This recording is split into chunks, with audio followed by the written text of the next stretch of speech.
Iniciamos en el nombre de Dios Padre, de Dios Hijo y Dios Luz Espíritu Santo. Amén. Invocamos la luz del Espíritu Santo, la dulce fragancia de Dios, el suave perfume, el óleo santificador de Dios. Oh glorioso Espíritu Santo, Dios Espíritu Santo, en el nombre poderoso de Jesús de Nazaret, hoy te pedimos que nos derrames de ese óleo de la unción, de ese óleo de la santificación, y santifica nuestros pensamientos, santifica nuestros labios, santifica nuestro corazón, nuestro cuerpo. Poderoso Espíritu de Dios, ven y dirígenos en esta noche. Ante ti nos presentamos sedientos de ti, necesitados de ti. Danos de beber de tus aguas y danos a comer de ti, para que así como Elías se alimentó del pan del cielo, podamos nosotros, tú que eres el manjar que ha bajado del cielo, podamos nosotros seguir en medio de este desierto que es este mundo. Pues desierto es el mundo, que cada vez se aparta más de Dios, que cada vez está apartado de Dios. Y fuera de Dios nada florece ni nada crece, por lo tanto es un desierto. Espíritu Santo de Dios, acógenos, dirígenos, ilumínanos, danos sabiduría, danos discernimiento para comprender tu palabra, para entender. Permite que mis hermanos puedan entender y comprender. Y permite en tu grandeza y en tu poder, Espíritu Santo, hoy, que esta palabra sea para sanar, para liberar, para orar con grandeza y con poder, para que tu amor venga a arroparnos y a hacernos de nosotros criaturas renovadas, nuevas, dóciles. Venga a ser de nosotros hombres y mujeres de obediencia, que agrademos a Dios en todo. Gracias Padre, gracias Espíritu Santo. Bendito sea, que en tu poder seamos libres, sanos, en el nombre poderoso de Jesús de Nazaret, nuestro Señor. Amén. Dios, grande y maravilloso, grande y maravilloso, granderoso es Dios, grande y maravilloso. Amén. Bueno, buenas noches para todos. Nos vamos a ubicar en el capítulo 34 del Éxodo, que es lo que nos corresponde en el día de hoy. Bueno, saludo hoy a los que están conectados, a mis queridos amigos. Blanca, bienvenida, doña Marta y su esposo, doña Rosa, Adriana, María, doña María, bienvenida. Veo que tiene la foto de su hermano que se casó. Qué bendición. De Noris, veo por aquí que está Astrid. Hola Astrid. Bueno, bienvenido. Entonces nos ubicamos en el capítulo número 34 del Éxodo. Abre, Señor, mis labios y mi boca proclamará tus alabanzas. Dice el capítulo 34. El Señor dijo a Moisés: talla 2 tablas de piedra iguales a las primeras, y yo escribiré en ellas las mismas palabras que estaban escritas en las que tú rompiste. Recuerden que Moisés rompió las tablas de los 10 mandamientos cuando estaba bajando el monte Horeb y vio el ídolo que se había creado el pueblo. Indignado y del furor santo rompió las tablas. Dirás tú, ¿cómo así que una ira santa, un furor santo? La palabra de Dios dice que Dios manifiesta su ira contra los impíos y la venganza contra los impíos, que es una de las palabras que utilizan los ateos y aquellos que intentan tergiversar la bondad y la generosidad y la misericordia de Dios para decir que Dios es bueno.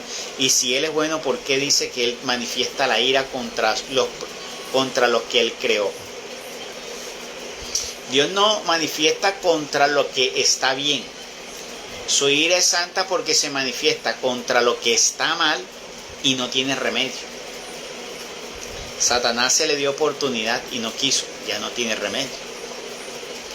Y en ese tiempo muchos preferían quedarse con Satanás que con Dios. Un ejemplo muy clarito fue lo que sucedió 2 capítulos atrás que estamos hablando, cuando Moisés descendió del monte Horeb y vio el becerro que lo mandó a destruir, le dijo al pueblo: ¿quiénes siguen a Dios y quiénes no creen en Dios? Hay algunos que no decidieron seguir a Moisés. O sea, no decidieron seguir a Dios. ¿Qué pasó? Moisés les dijo a los levitas: cojan la espada y atraviesen. Murieron 23,000 hombres. Porque así lo había mandado Dios. ¿Pero por qué? Porque estos hombres decidieron abiertamente que servirle a Satanás. Y por eso fueron atravesados. ¿Ya? Obviamente hoy ya Dios no hace eso. Porque Dios entró ahora en un nuevo pacto. ¿Cómo así? Porque Dios entró en un nuevo pacto en el cual su víctima, su hijo, fue dado, que se entregó. ¿Para qué? Para que todos pudiéramos entrar en Dios. O sea, Él ya no descarga ese furor porque está el Hijo quien ha intercedido para que todos tengamos una oportunidad indistintamente de lo que nosotros hayamos hecho. Entonces el furor de Dios, cuando hablamos de la ira santa de Dios, es porque la ira no está dado por una vanidad o por un egoísmo o por una ambición, por una avaricia. Es por el celo de lo que es sagrado, de lo que es puro y de lo que es santo. Es como, por ejemplo, nuestro Señor Jesucristo cogió, se desató la correa y le comenzó a los que estaban profanando el templo. Él desató su ira. Pero su ira estaba enmarcada, ¿qué? En el sentido que Él está defendiendo lo sagrado de Dios. Y esa ira no busca que aniquilar, en el sentido de que busque perturbar o hacer un daño, no. La ira busca quitar aquello que está creando y que viene del enemigo, sobre todo aquello que viene del enemigo. ¿Ya? Porque ustedes algún día escucharán que de pronto alguien les venga y les diga sobre eso. Entonces el furor de Dios está buscando es aniquilar todo lo que tiene que ver con el enemigo, que no se arrepiente de aquello que ya uno dice no tiene solución, de aquello que es profano, de aquello que es blasfemo. Contra eso, contra lo impío, porque dice contra lo impío está la furia de Dios. Y sobre todo aquellos que se levantan contra Dios. Porque hay muchos que se han levantado directamente contra Dios. Entonces esa es una opción. Entonces Moisés, Dios le dijo: bueno, hazte 2 piedras. Prepárate además para subir mañana temprano a la montaña del Sinaí. Y después quédate allí a mi disposición en la cumbre de la montaña. Que nadie suba contigo ni se haga ver en toda la extensión de la montaña, y que tampoco el ganado se detenga a pastar delante de ella. Moisés talló 2 tablas de piedra iguales a las primeras, y a la madrugada del día siguiente subió a la montaña del Sinaí, como el Señor se lo había ordenado, llevando las 2 tablas en sus manos. El Señor descendió en la nube y permaneció allí junto a él. Moisés invocó el nombre del Señor. Entonces el Señor pasó delante de él y exclamó: El Señor es un Dios compasivo y bondadoso, lento para enojarse y pródigo en amor y fidelidad. Lento en enojarse y pródigo en amor y fidelidad. ¿Qué es lo que estamos hoy experimentando? Porque si nosotros hoy sintiéramos el enojo de Dios, tal vez estuvieran enfureciendo los mares, los fuertes vientos, habría más terremotos, desastres naturales. Pero no, Dios ha guardado la furia para el día indicado,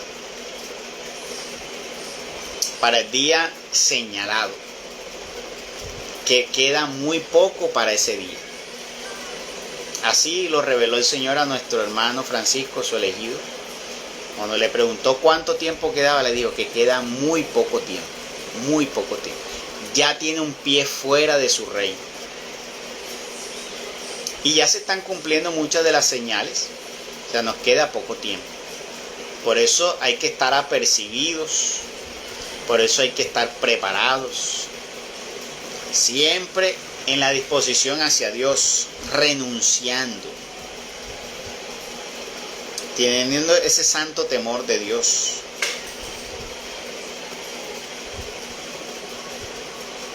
Entonces dice en el versículo 7, Él mantiene su amor a lo largo de 1000 generaciones y perdona la culpa. Para aquellos que pronto puedan pensar, que Dios en el Antiguo Testamento no era misericordioso como en el Nuevo. No, es el mismo. Entonces, ¿cuál es la diferencia? Bueno, vamos a tratar de discernir la diferencia. La diferencia, por un lado, es lo siguiente. En el Antiguo Testamento,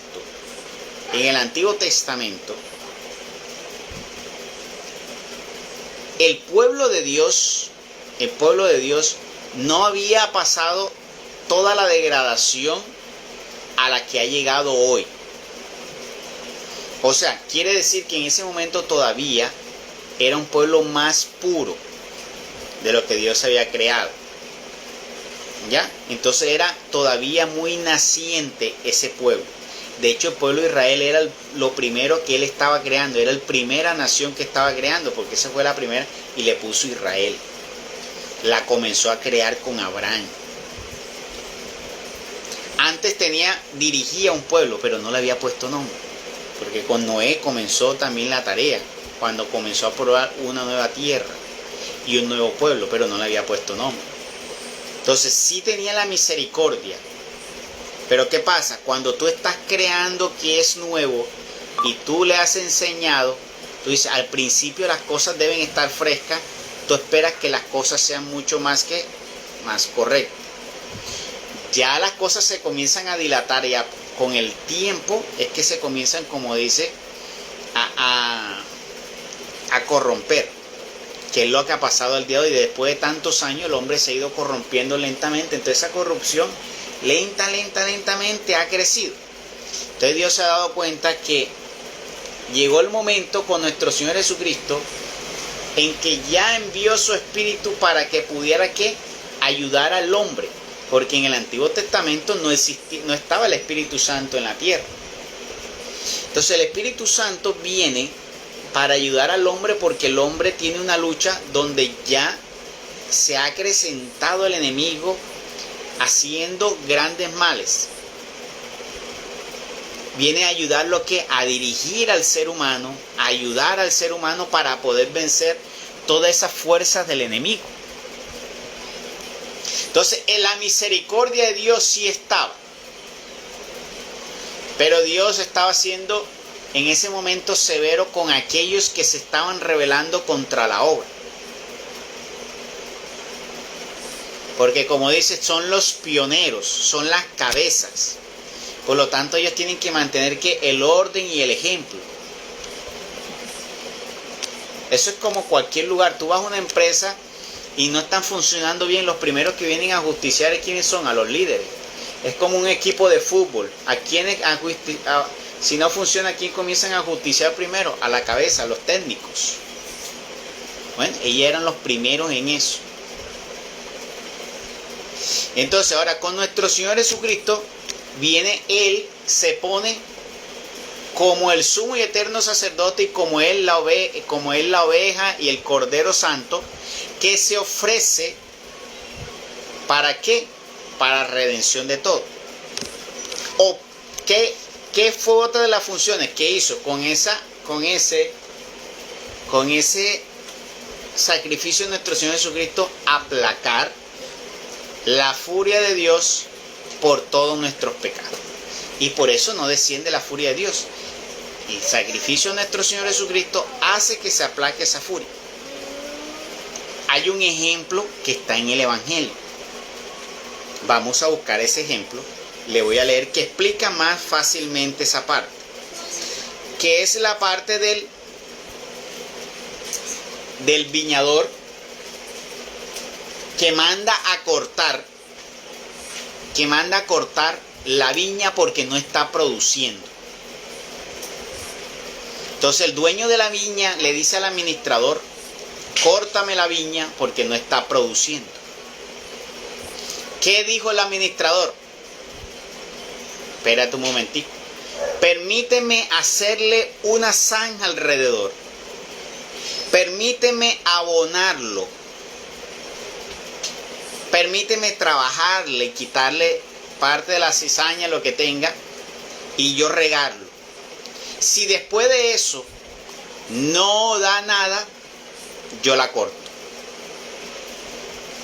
Y recordarán ustedes otro capítulo donde dice: ya el hacha está sobre la raíz.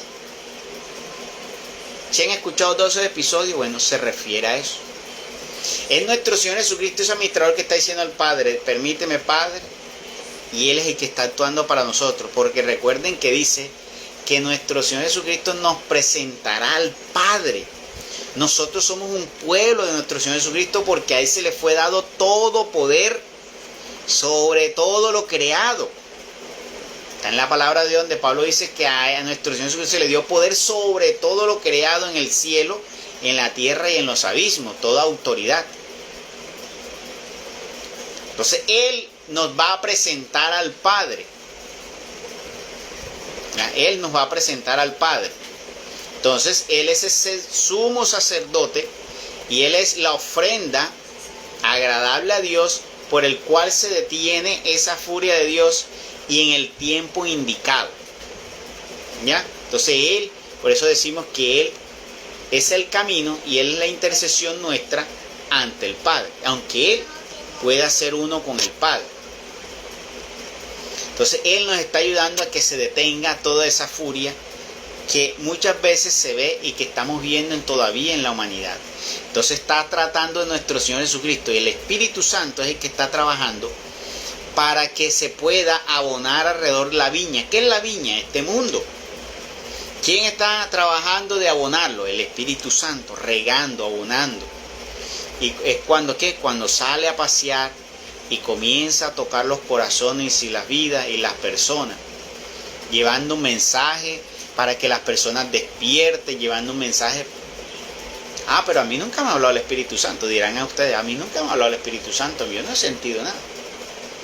Pues el Espíritu Santo muchas veces te habla mediante otras personas. El Espíritu Santo muchas veces te está hablando con las situaciones que te están sucediendo. Muchas veces te puede hablar en sueños, pero tú no le prestas atención a los sueños. Muchas veces te puede enviar personas para que te den el mensaje adecuado, pero tú no has tenido el discernimiento para darte cuenta. Pero Él está allí. La viña que es el mundo, Él está tratando, porque tratar de que esa viña dé fruto. Recuerden que el Señor nos ha llamado a que nosotros demos frutos y frutos en abundancia. Para presentar al Padre. Entonces, dice aquí: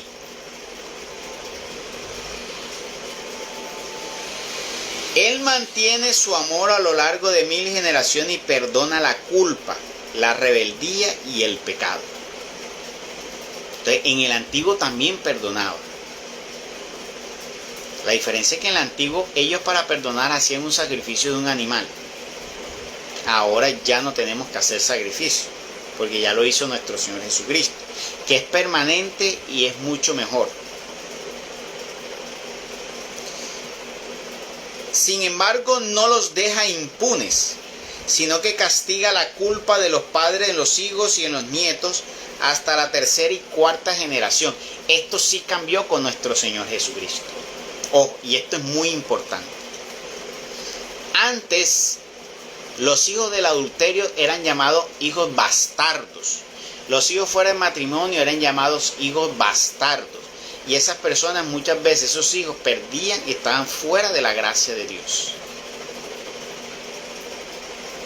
Esta es una de las ventajas y una de las grandes cosas que uno tiene que analizar. ¿Por qué el gran sacrificio de nuestro Señor Jesucristo?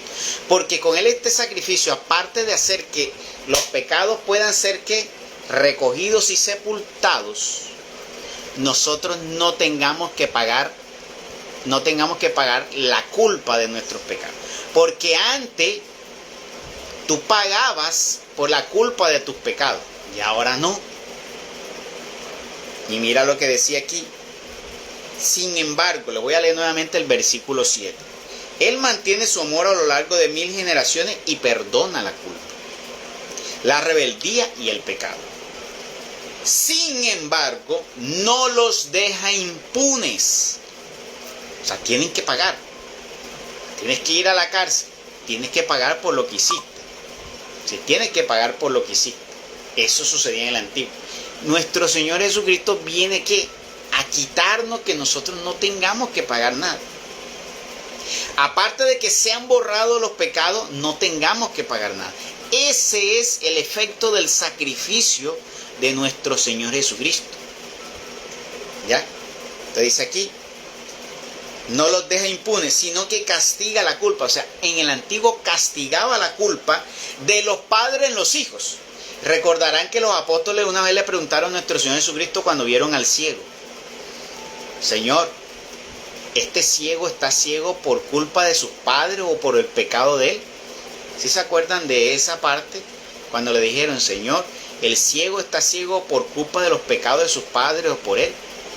Pero el Señor le dijo: no, él no está ciego por culpa del pecado de sus padres, sino para mostrar la gloria de Dios. Que ese es un tema importante también, que tiene que ver con ¿qué? Con que hay situaciones difíciles o enfermedades que viven ciertas personas y que a veces no se sanan en cierto tiempo, pero sí más adelante, porque Dios tiene estipulado para esa persona un tiempo. Porque tiene estipulado para esa persona un tiempo. Por eso a veces a algunas personas les cuesta, tienen que perseverar y perseverar hasta que encuentren el tiempo. Entonces dice, no los deja impunes, sino que castiga la culpa de los padres en los hijos y en los nietos, hasta la tercera y cuarta generación. Entonces, antes se castigaba mucho eso. Los hijos que eran fuera del matrimonio, los hijos del adulterio y de todo eso, antes se llamaban hijos bastardos y estaban fuera y eran repudiados. En el pueblo de Israel no podía suceder eso, eran repudiados. Gracias a nuestro Señor Jesucristo ya no. Dios le da oportunidad ahora con el sacrificio de nuestro Señor Jesucristo, que esos hijos del adulterio y esos hijos de la fornicación puedan tener una oportunidad. ¿Ya? Estamos en el tiempo de la gracia donde los hijos del adulterio y de la fornicación tienen la oportunidad. Pero ¿cuál es el problema? Que ahora la humanidad está normalizando todo eso. Que llegará un momento que ellos, o sea, tanto ha crecido el pecado que ya se van a volver ciegos y no van a acceder a esa gracia. Vea, hoy la mayoría de los hijos nacen fuera del matrimonio. Están normalizando tener hijos en el adulterio y en la fornicación. Y eso no es grato a Dios. Y esas personas, los hijos del adulterio y de la fornicación, frente a los hijos que nacen dentro del matrimonio, tienen la misma oportunidad. Ojo a lo que les voy a decir. Y esto es muy importante que lo comprendan. Los hijos del adulterio y la fornicación, que le llamaban bastardo en el antiguo tiempo, tienen ante nuestro Dios la misma oportunidad para convertirse y conocer de nuestro Señor.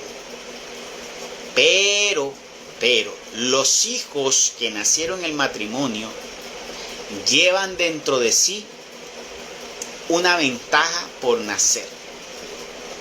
Ahora, si él la desarrolla, pues la manifestará.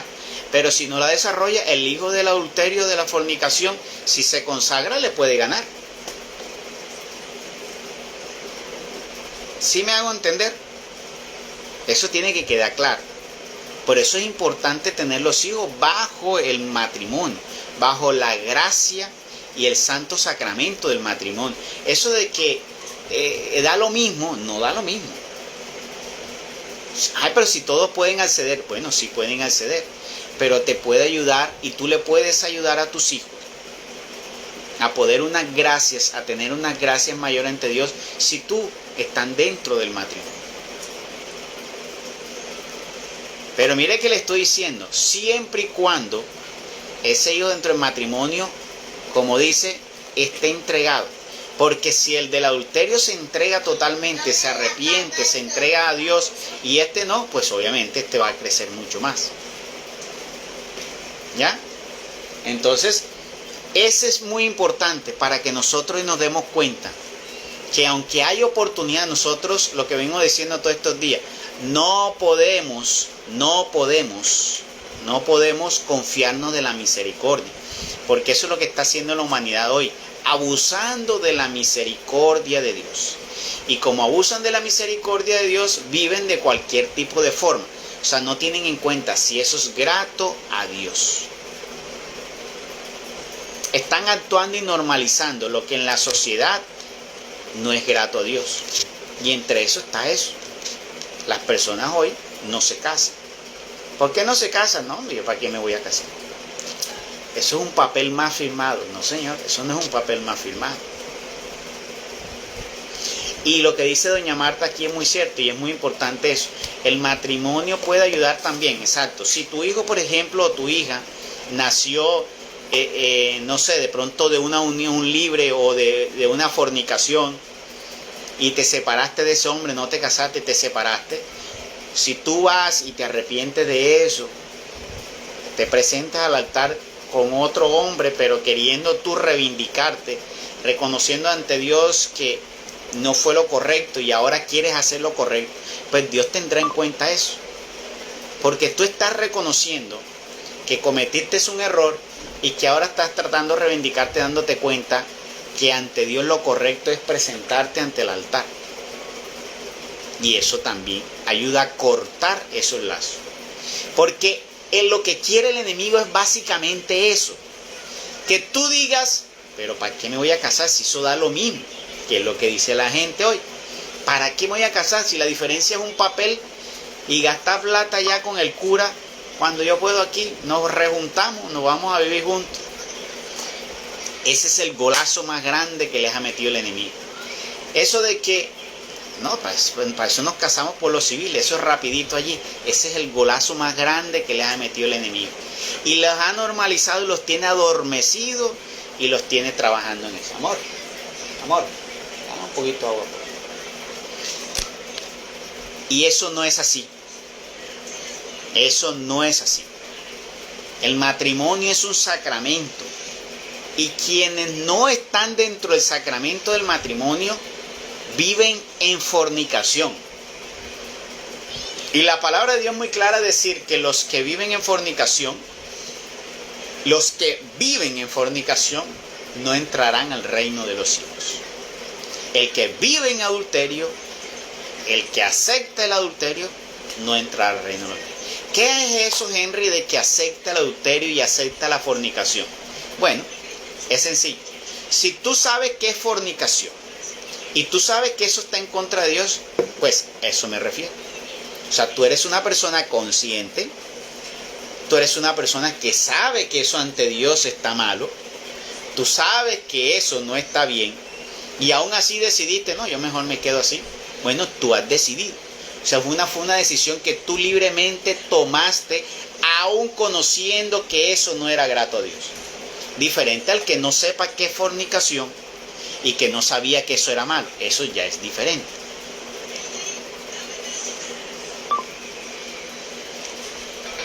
Lo mismo pasa con el resto, con el adulterio. Si tú sabes que es adulterio, tú sabes que el adulterio es repudiado por Dios, tú tienes conciencia de Dios, sabes que eso, y aún así decides, yo mejor, aunque sabes que eso está mal, decides quedarte en eso, pues es una decisión libre que tú has tomado. Dios no te ha condenado ni te empujó. Esa es una decisión que tú tomaste teniendo conciencia y libre. Entonces eso es muy importante. Ahí es donde dice la palabra de Dios, los que viven. Cuando dicen la palabra viven se refiere a eso. Al saber que lo que estás haciendo está mal y aún así lo sigues haciendo. ¿Estás qué? Estás justificando. Peor de los casos, en el peor de los casos, que ese sí viene para, como dice uno, una condenación peor, son aquellos que lo justifican y lo defienden. Entonces verán aquellos que dicen, no, ¿cuál? Adulterio, eso, parábola eso de adulterio, eso es lo mismo. Ustedes comienzan a defender el adulterio, que yo me puedo casar y yo me puedo volver a casar y eso no está malo, no le paren bola a eso de Dios, eso es un mito, y comienzan y deciden, no, yo decido vivir la vida así y a mí me gusta. No sé qué día escuché, en qué parte, que había una mujer que decía, no sé, pero a mí me gustan son los hombres casados. Yo sé que es pecado, pero a mí me gustan los hombres casados. No sé por qué. Ojo a eso. Ella está diciendo que sabe que es malo ante Dios. Ella misma tiene conciencia de que eso es malo ante Dios, pero dice, yo sé que es malo, pero no sé por qué me gustan los hombres casados. Eso es peor. Bueno, así analícenlo ustedes en otras formas de la vida. El robar, el asesinar y muchas otras cosas que hacemos en la vida en el cual estamos justificando. Hoy estamos normalizando. Por ejemplo, el aborto, gravísimo el aborto. ¿Qué está haciendo la humanidad hoy en día? Es lo que cada quien experimente en su libertad. Ese cuerpo es de ella, déjela que ella aborte. Que cada quien haga con su cuerpo como quiera. Ojo que estás haciendo parte del aborto. Tú estás apoyando el aborto. Tú no has abortado, pero ahí lo estás apoyando. La eutanasia. También lo que tiene que ver con la comunidad LGTBI. Déjenlo que ya ellos sean felices, que vivan juntos y que hagan lo que quieran. Una cosa es tolerar, saberlos amar como Dios manda, pero otra cosa es decir que eso está normal ante Dios y que está permitido ante Dios. No, Señor. Entonces, tenemos que tener muy claro porque la sociedad y el mundo hoy están siendo arrastrados por estas corrientes de pensamientos y de ideologías que los tiene confundidos y los tiene engañados. Pero tristemente, ¿qué pasa? Que allá afuera tampoco se lo están diciendo. Los pastores te están pidiendo que lleves dinero y vamos a hacer pacto para que tú seas próspero. Y no te lo están diciendo. No te está diciendo acerca de que, porque ellos mismos están diciendo que si te casas, te vas a vivir en unión libre, estás casado. Te están llevando a la condenación y al error. Y los sacerdotes tampoco te están diciendo que eso es incorrecto. Entonces hoy tenemos que al pueblo se le está olvidando, no les están recordando todo esto, y por eso muchas personas hoy no tienen claro y se están desviando y se están dejando confundir e engañar. Entonces es muy importante que eso lo tengan claro, no se vayan a dejar confundir y engañar. En el versículo 8 dice, Moisés cayó de rodillas y se postró, diciendo, si realmente me has brindado tu amistad, dígnate, Señor, ir en medio de nosotros. Es muy importante, mire lo que dice también una hermana. El que inocentemente peca, inocentemente se condena, y eso es muy cierto. Entonces dice, Moisés cayó de rodillas y se postró, diciendo, si realmente me has brindado tu amistad, dígnate, Señor, ir en medio de nosotros. Es verdad que este es un pueblo obstinado, pero perdona nuestra culpa y nuestro pecado y conviértenos en tu herencia. El Señor le respondió a Moisés: yo voy a establecer una alianza a la vista de todo el pueblo. Realizaré maravillas como nunca se han hecho en ningún país ni en ninguna nación. El pueblo que está contigo verá la obra del Señor, porque yo haré cosas tremendas por medio de ti. Observa bien lo que te mando. Yo expulsaré de tu presencia a los amorreos, los cananeos, los hititas, los pericitas, los juivitas y los jebuseos. Eran pueblos paganos que tenían como Dios al demonio y a todos sus aliados, que se disfrazaban de otros falsos ídolos y dioses. Esos eran los que Dios mandaba aniquilar. Hoy aquellos que buscan tergiversar dicen cuál Dios bueno que mandaba matar a las personas y todo eso. A esos que mandaba aniquilar Dios era porque ellas ya estaban consagrados totalmente a Satanás. O sea, ya no había remedio con ellos. Y eran de estos pueblos paganos. Y por eso eran aniquilados. No hagas ningún pacto con los habitantes. Ojo a esto, porque esto es muy importante. Mira que Dios le decía, no hagas ningún tipo de pacto. Y la palabra de Dios dice, ¿qué comunión puede tener la luz con la oscuridad? Pero eso dice, si tú eres un hombre y una mujer que vive en la luz del Espíritu Santo, ¿qué comunión tienes tú que tener con las actividades de la oscuridad? ¿Cuáles son las actividades de la oscuridad? Pues ahí tenemos una lista grande de las actividades de la oscuridad que suceden en el mundo. Las drogas, el alcohol, la prostitución, el adulterio, la fornicación, la corrupción, el robo, el asesinato. Y ahí podríamos seguir contando el aborto, la homosexualidad, todo eso. ¿Qué comunión tiene la luz con todo eso? Imposible que tú digas tengo la luz del Espíritu Santo y tú estés viviendo eso o apoyando eso. ¿Dónde está esa luz? Eso es falso decir que puedes estar viviendo en eso y estás con la luz del Espíritu Santo. No puede estar la luz en comunión con la oscuridad. Entonces dice, no te postrarás delante de ningún otro Dios, porque el Señor se llama celoso. Él es un Dios celoso. Nuestro Dios es celoso. No hagas ningún pacto con los habitantes de aquel país, no sea que con ellos se prostituyan con sus dioses y les ofrezcan sacrificios, te inviten a ti y tengas que comer de las víctimas sacrificadas. Tampoco tomes a sus hijas como esposa de tus hijos, porque cuando ellas se prostituyan con sus dioses harán que también ellos se prostituyan. La importancia de escoger una buena pareja y que esa pareja también sea temerosa de Dios, porque si no te va a arrastrar. Si no te va a arrastrar. Ay, es que yo oro por él y yo lo voy a hacer que se convierta. No te metas eso en la cabeza. ¿Para qué vas a tomar un riesgo con el cual tienes el gran porcentaje de que puedas perder? ¿Para qué te vas a conseguir a alguien que no está en conversión si te puedes conseguir a alguien que está en el camino, temeroso de Dios? Ahí después van ustedes dos, como dice, arrastrando, los dos arrastrados. Porque cuando lo puro toca lo impuro, se vuelve impuro. Vamos a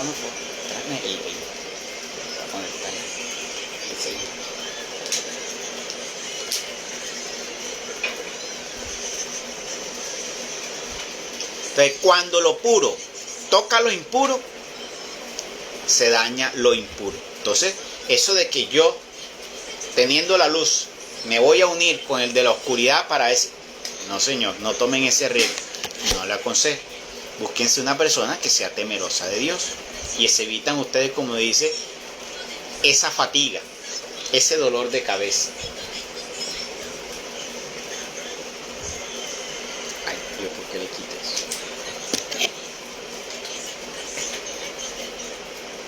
Vamos a conectarlo acá.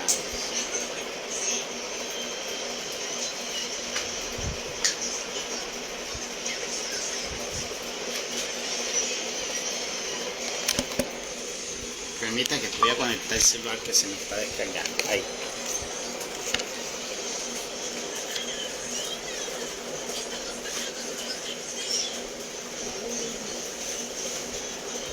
Listo. Entonces dice ahora acá. Tampoco tomes a sus hijas como esposas de tus hijos, porque cuando ellas se prostituyen con sus dioses harán que también ellos se prostituyan. No te fabricarás dioses de metal fundido. Observarás la fiesta de los ácimos durante 7 días, comerás panes ácimos, como yo te lo he mandado, y lo harás en el tiempo señalado del mes de Abib, porque en ese mes saliste de Egipto. Todos los primogénitos me pertenecen. Los primogénitos de tu ganado mayor y menor, si son machos, serán para mí.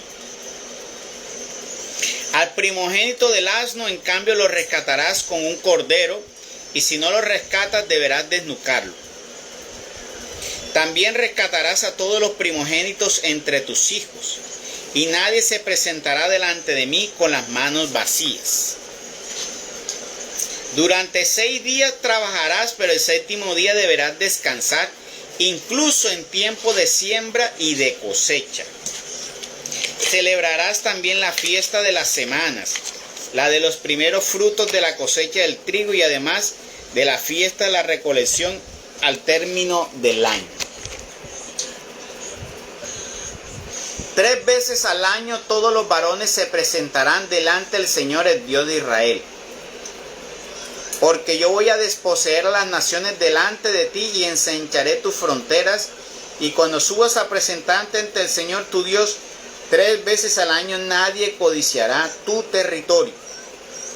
No ofrecerás nada fermentado junto con la sangre de la víctima sacrificada en mi honor. Y no quedarán para el día siguiente la víctima inmolada en la fiesta de la Pascua. Llevarás a la casa del Señor tu Dios lo mejor de los primeros frutos de tu suelo, lo que llamamos ya las primicias. No harás cocer un cabrito en la leche de su madre. Después el Señor dijo a Moisés: consigna por escrito estas palabras, porque ellas son las cláusulas de la alianza que yo hago contigo y con Israel. En esta alianza que hace le da unos parámetros para la celebración sagrada. La fiesta de los ácimos, 6 días de fiesta, 6 días de trabajo, un día de descanso para dedicarlo al Señor. El ofrecimiento de las primeras criaturas, del primer macho. La presentación solo de los varones en el templo 3 veces al año. Y ahí nos damos cuenta que Dios desde el principio siempre tomó al hombre como cabeza de la obra. Y eso no ha cambiado. Lo están cambiando los hombres hoy que han querido tergiversar toda la enseñanza de Dios. Dios nunca ha puesto como cabeza a la mujer, ni en el hogar, ni en su obra. Por eso en el hogar la cabeza debe ser el hombre, así como también lo debe ser en la iglesia. Y Dios por medio de Moisés, en el Nuevo Testamento con Pablo dice el Señor: no permito que la mujer ejerza el sacerdocio. Cuando dice no permito ejercer el sacerdocio es que ella no sea cabeza, no sea ministra para celebrar de esas cosas sagradas. Como vemos hoy que supuestamente pastoras que casando, pastoras ofreciendo el cuerpo y la sangre de Cristo, mujeres ofreciendo el cuerpo y la sangre de Cristo. No puede ser posible. Mujeres hoy que supuestamente siendo sacerdotes. Eso no es posible, no es grato a Dios. Y lo pueden llamar hoy en día el progresismo, y el mundo como lo llaman hoy machismo. Dios será machista, pero las cosas no están según la percepción del mundo. Las cosas son según Dios ha mandado. Las cosas hoy no son según la percepción y cómo ha evolucionado el mundo. El mundo ha evolucionado, pero para alejarse de Dios y para no acatar a Dios.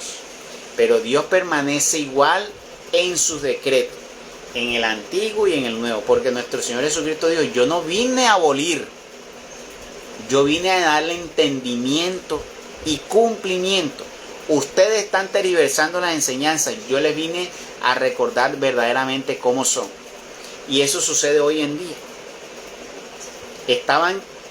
Tienen una mezcolanza y han tergiversado muchas cosas del Señor.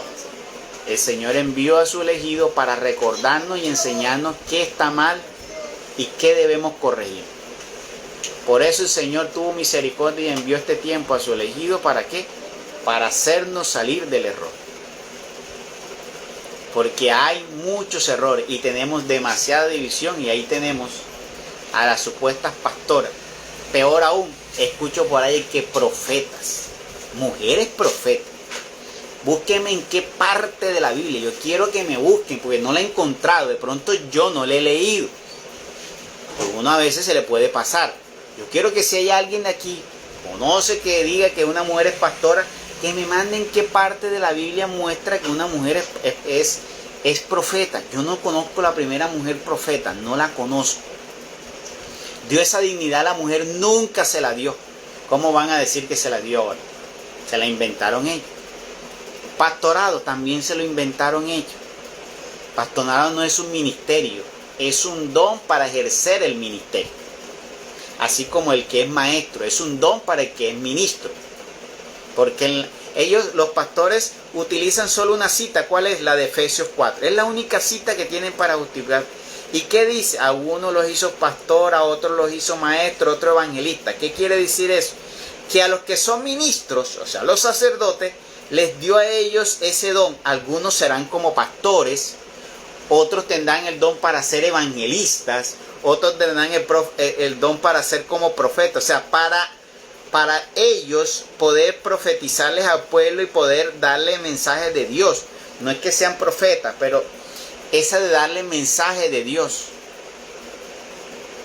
Pero esos son a sus ministros. Eso para que lo tengan en cuenta y no se dejen engañar de esa parte. Entonces dice, versículo 28.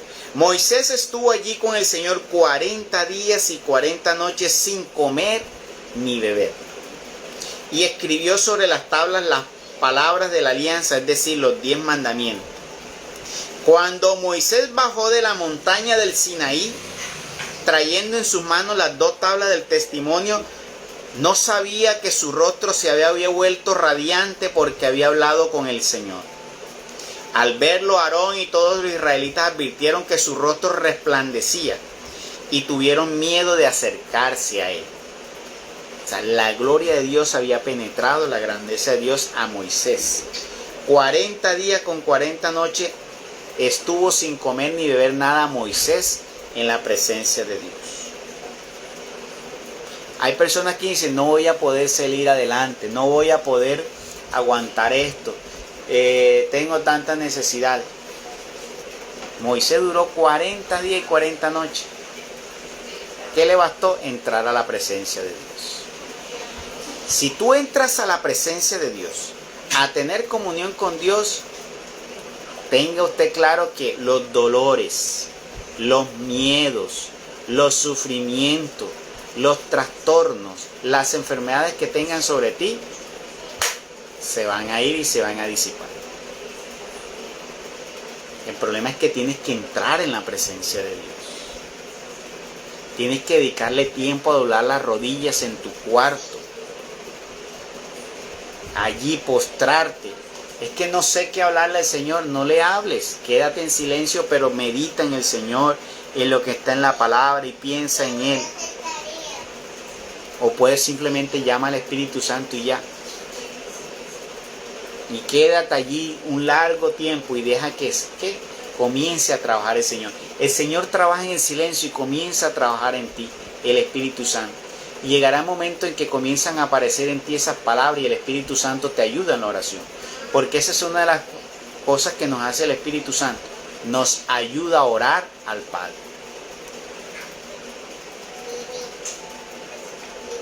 Pero para poder nosotros conseguir, para nosotros poder transformarnos, para nosotros poder avanzar y conocer mucho de Dios, necesitamos que entrar en la presencia de Dios, y eso se hace solo por medio de la oración. en el ayuno también nos ayuda muchísimo más. Pero al verlo Aarón y todos los israelitas se advirtieron que su rostro resplandecía y tuvieron miedo de acercarse a él. Pero Moisés los llamó, entonces se acercaron a Aarón y todos los jefes de la comunidad y él les habló. Después se acercaron también los israelitas y él les transmitió las órdenes que el Señor le había dado en la montaña del Sinaí. Cuando Moisés terminó de hablarles, se cubrió el rostro con un velo. Y siempre que iba a presentarse delante del Señor para conversar con él, se quitaba el velo hasta que salía de la carpa. Al salir comunicaba a los israelitas lo que el Señor le había ordenado. Y los israelitas veían que su rostro estaba radiante. Después Moisés volvía a poner el velo sobre su rostro hasta que entraba de nuevo a conversar con el Señor. Palabra de Dios. Te alabamos, Señor Jesús. Aquí terminamos el capítulo 35. Resplandecía. Estamos hablando del mismo episodio de la transfiguración de nuestro Señor Jesucristo, donde Él se transfiguró su ropa y su apariencia. Aquí Moisés. ¿Qué le pasó a Moisés? A nuestro Señor Jesucristo, ¿quién se le apareció? Moisés. En medio de la transfiguración. Moisés también sufrió de esa transfiguración. Y esa transfiguración era la muestra de la santidad de Dios resplandeciendo en Moisés. Resplandeciendo en Moisés. Lo cual se da cuando nosotros entramos mucho más a la presencia de Dios. Cuando nosotros entramos muy seguido, mucho más tiempo a la presencia de Dios, pues en nosotros van a resplandecer muchas cosas en nuestra vida. Sí, Elías también estuvo, ahí se le apareció Elías y Moisés. Entonces cuando nosotros entramos en la presencia de Dios,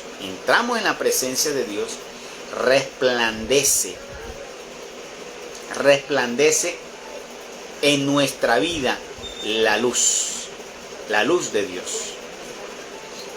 Y comienza entonces a aparecer cosas nuevas en nuestra vida, una forma de vivir, una forma de experimentar, una forma de pensar y de asumir las cosas de una forma diferente, porque es la presencia de Dios y del Espíritu Santo lo que nos guía y nos va haciendo ese efecto. Por eso tenemos que nosotros cada vez entrar mucho más en la presencia de Dios. La invitación es volvernos a Dios, buscar más a Dios. Estamos en un mundo donde habíamos acelerado. Un mundo consumido por la tecnología, donde nos absorbe todo lo que hay alrededor y nos busca sacarnos de tener un momento de silencio con Dios.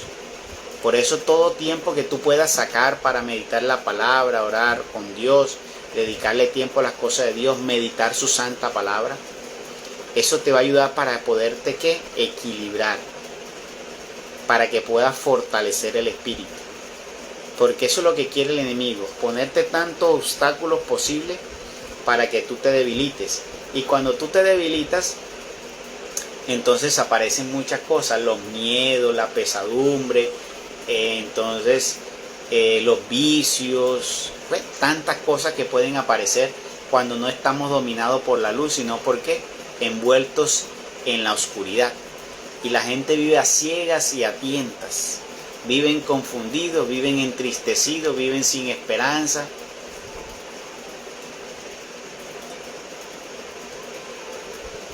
Estamos entrando en la generación zombie, los jóvenes de cristal, y entre la generación progresista atea, que hoy en día se sienten orgullosos de ¿qué? De no creer en Dios, porque dicen que eso es una teoría. Lo más tonto, los ateos que creen en una teoría del Big Bang que nunca vieron, que eso fue algo que nadie ha podido ver, es simplemente una teoría, porque eso fue una teoría que se inventó un sacerdote.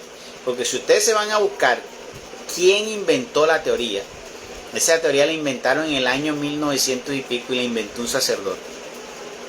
Y habla de que eso fue millones de años atrás. Millones de años atrás. No tienen veracidad de absolutamente nada de eso. Nadie vio eso. No hay ninguna prueba de eso, sino simplemente una teoría. Y esos ateos que se basan en creer que venimos nosotros de una generación de una explosión, se burlan de nosotros que porque nosotros creemos en un Dios que nosotros imaginamos.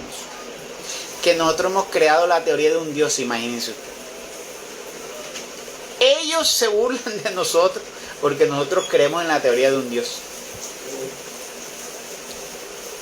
Habráse visto que la ignorancia es atrevida. Como decía un profesor mío, la ignorancia es atrevida.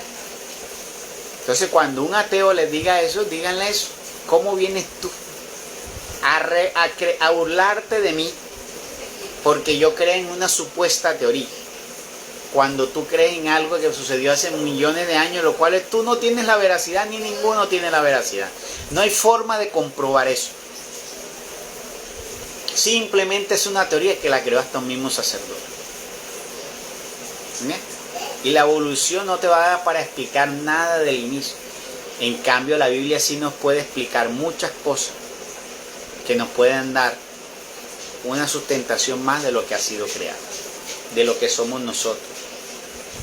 ¿Ya? De lo que somos nosotros. Además que muchos de los grandes científicos ya han comenzado a darse cuenta. Es más, muchos científicos se han dado cuenta y han llegado a conclusiones para decir que se necesita una mano poderosa y grandiosa llamado Dios para poder haber creado un mundo tan exacto, para que todas las cosas pudieran compaginar.